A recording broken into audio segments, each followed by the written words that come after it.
আসসালামু আলাইকুম। তাড়াহুড়োর ভিতরে একদম ঝটপট ওয়েতে খিচুড়ি রান্নাটা বসিয়ে দিলাম। রেগুলার মশলা দিয়ে আলু এবং মুরগিটাকে ভালো মতো কষিয়ে নিয়েছি।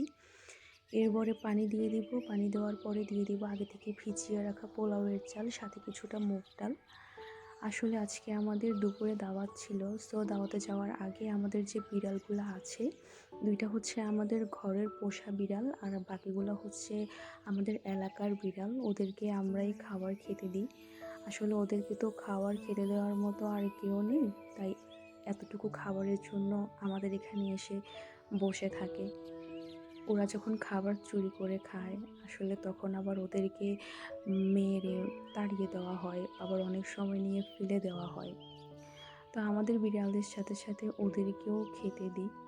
তো এখানে আমার খিচুড়িটা প্রায় মোটামুটি হয়ে এসেছে, আর একটুখানি দমে রাখবো।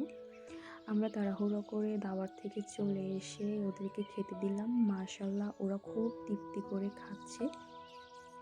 প্লিজ আমার চ্যানেলটাকে একটা সাবস্ক্রাইব করে দিন। আপনাদের সবাইকে অসংখ্য ধন্যবাদ যে যেখান থেকে আমার ভিডিওটা দেখলেন।